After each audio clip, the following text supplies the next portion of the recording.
Welcome back, everyone, to the NFL on EA Sports from Oakland, California.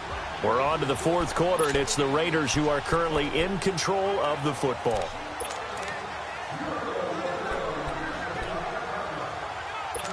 Carr and the Raiders come up 1st and 10 at about the 32. And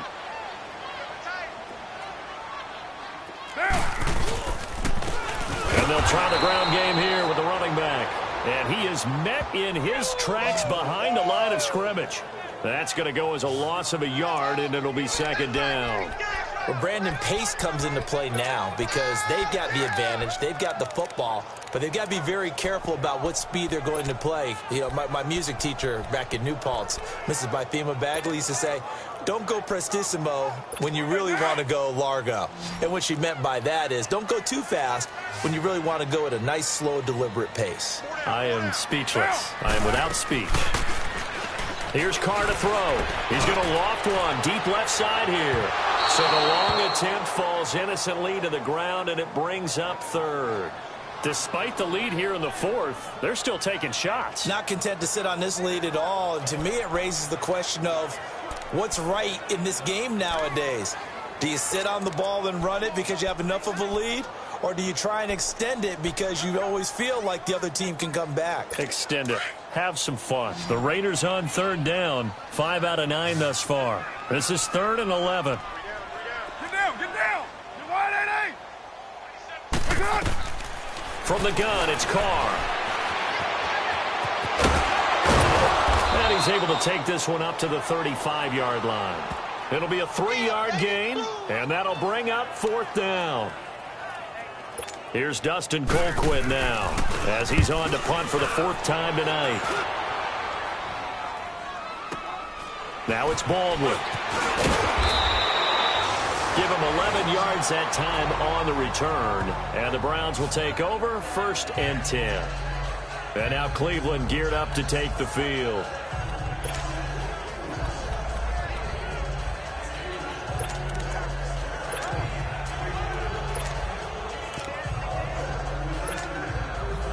The 4th down run successful. Now they look to pay it off on 1st down.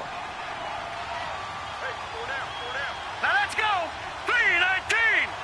3-19. They start on the ground with Dice. And he is met at the line of scrimmage, and he goes down right there. Tackled there by Alex Anzalone.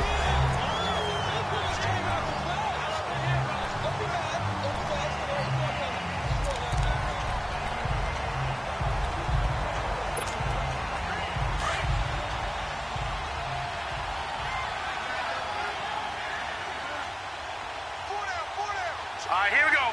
3-19. 3-19. Off the play fake. Fox. Open man right side is Shark.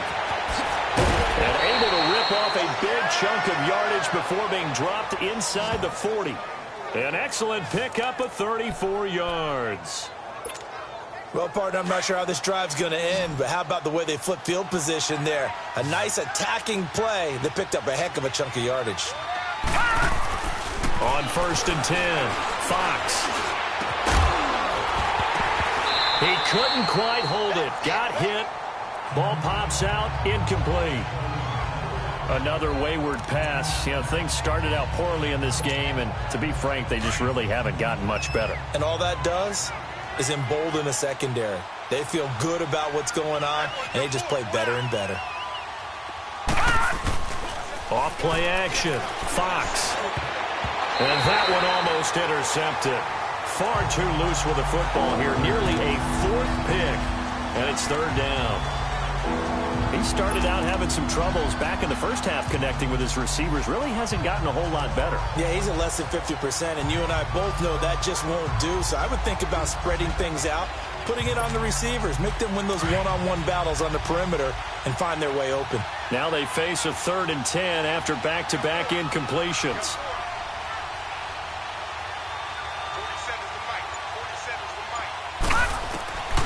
From the gun, Fox. And for the 4th time tonight, it's an interception. Picked up by Carl Joseph. And to the 40-yard line, And that's where the return stops. Just a little bit of a rough stretch. 6 interceptions now in these last 2 weeks combined. I know the easy thing is to go back to mechanics, footwork, things of that nature. I'm also wondering, is he getting fooled by what he's seeing on defense? Has the scouting report changed? Are they showing him things different than what he expected? For the second week in a row, he's throwing it to the guys in the wrong color shirts. Yeah, he better figure, whatever the reason is, he better figure it out. And on the ground they go with the running back. And he'll push this forward only to about the 42-yard line. 2 yards on the pickup there. It'll be 2nd and 8. Bottom line, they want to keep this clock rolling, so they'll take that one right there. They just want to keep falling forward, and they want to put the onus on the big fellas up front in order to bring this one home. And they'll go with the ground attack here. And very little daylight there. He'll get a couple up to the 44. That's it. That's what you want. Straight ahead, positive gain. Just keep that clock ticking.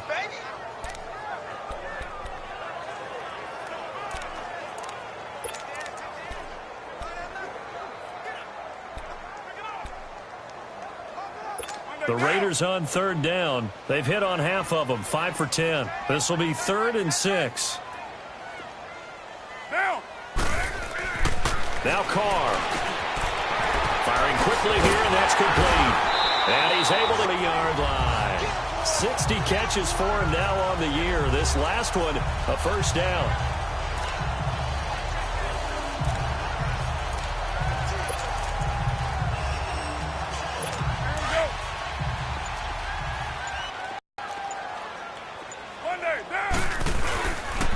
And they'll go ground game here with the tailback. Looking to find a lane, but he can't. Reined in at the line of scrimmage.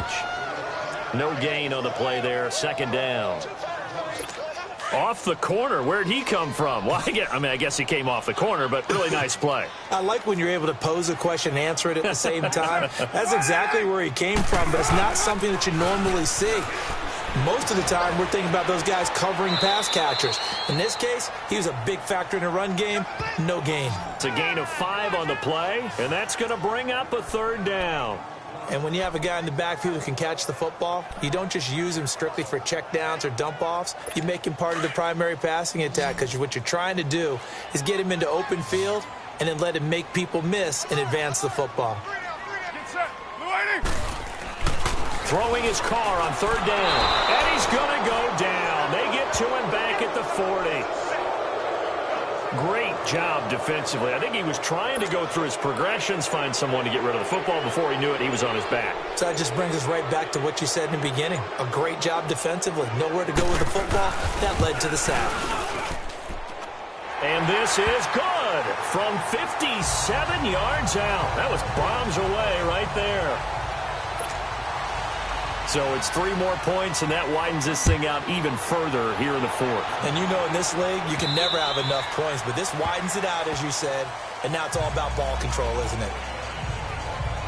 Now out comes their leader and the captain of this offense back onto the field. And that interception that ended their previous drive likely also ended any shot they had at victory. Yeah, long road back from here, no doubt about that one, but let's face it, if you're going to go out there and compete, you want to try and end on a strong note, don't you? Absolutely. It won't end in a victory like you said, but they can maybe take something positive out of this one.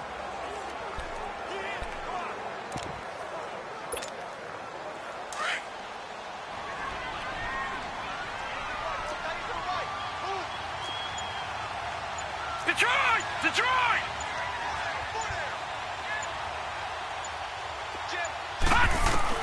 Trying to shake off the interception. He'll look to throw. Over the middle, hauled in by Sharp. And they work this well upfield across the 45. 23 yards on the play. Time for a break. We'll come back to wrap this one up after this. So the Browns in possession of the football here as we get you reset. They've got a 1st and 10 as they search for a late score. Throwing on 1st down. Fox. They'll go screen here to Hunt. And he'll be taken down at the 44-yard line. A good pickup there on 1st as the screen pass gets him 8. Now they got to get to the line quickly.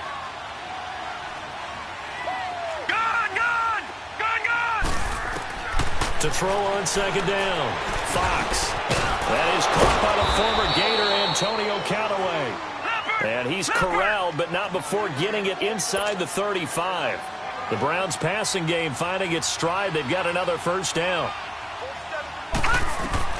On first down, Fox. And nearly another interception. They've been around the ball all game. Brandon, at least there's one bright side to that incompletion.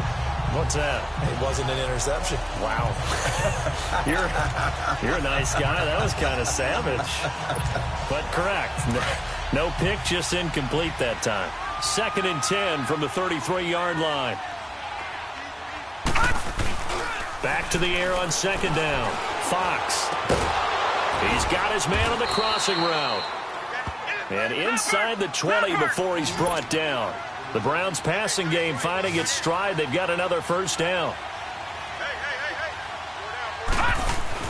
From the red zone now, they'll look to throw. Oh, there's that man again. It's complete. And he can't quite get there. Tackled down at the 1. Back-to-back nice gains. That one for 14 yards and another first.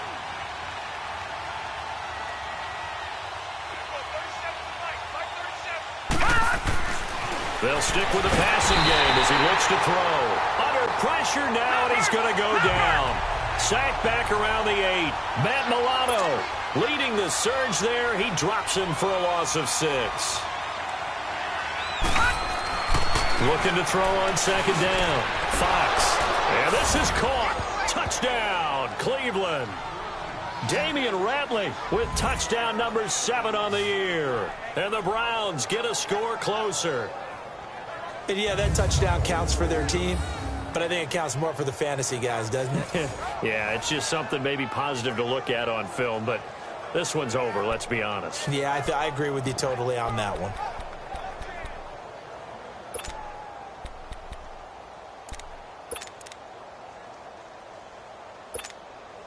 The offense going to stay on the field as they will line up and go for 2.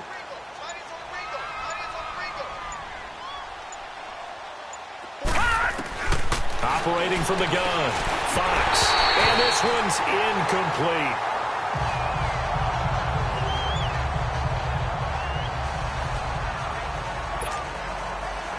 So time definitely not in their favor. Down 2 scores, but they'll try the onside kick. And it's the Raiders that'll come up with it. And that will put victory in sight for the silver and black. They knew they needed a miracle. They had to have that onside kick. They didn't get it. Well, as we knew, even before they put the toe to the leather on that one, their chances of getting that done, slim and none. And I do believe we saw Slim just leave the door, didn't we? We did indeed. I think we're down to none. The Raiders offense now, they trot back out. Defensively, there's still 3 timeouts. Do you even need to use them at this point? I think a lot of coaches do it anyway, and it seems like cosmetics to us. Does it just send a message you're not quitting? Send a message that you're not quitting. Let your team know you're going to battle all the way, and you're always hoping for that ultimate miracle that something will happen, you'll pick up the ball and score, and you'll have a chance one more time and maybe on an onside kick, but not likely. And now a timeout called defensively by the Browns as they get it with 16 seconds remaining on the clock. After the loss to start out, here's 2nd and 11. Get down. 185. And they'll run it here. Broke through some contact, but unable to reach the 40. Now the Browns signal for the 2nd of their timeouts as they'll stop it with 11 seconds remaining in the ball game.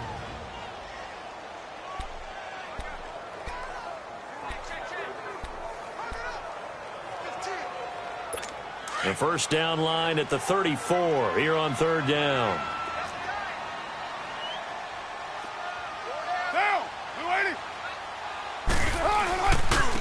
And they'll go on the ground. And this one's going to go the wrong way. Losing yardage back at the 42. And now with 6 seconds remaining, they're going to burn their final timeout.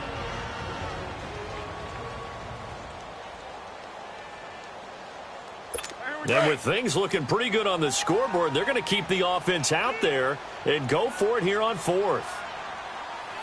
Now, And they'll try the ground game here with the running back. And this is going to come up well short as they stop him on 4th down.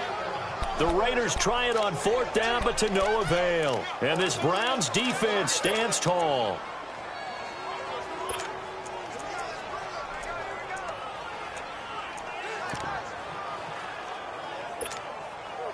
The 4th down run successful. Now they look to pay it off on 1st down. Hurry up, here we go. Green 39. Green 39. All right, now, lucky 56. Lucky 56. One final shot. They'll look to throw. Now a desperation throw deep downfield. And this is intercepted. And that should do it. Picked off by Rashaan Melvin. And that will write a finish to this ball game. Wait a second. They did not accept that after the incompletion. Your look is just as puzzled as mine. I got nothing for you here. You have to take that penalty, don't you? It's free yards. And, Charles, I think when the schedule comes out, all teams, no matter where they're predicted to finish, talk about protecting your home turf. They were able to do that here in this one. Similar to a tennis match, right? Not letting them break your serve. That way you hold on to it,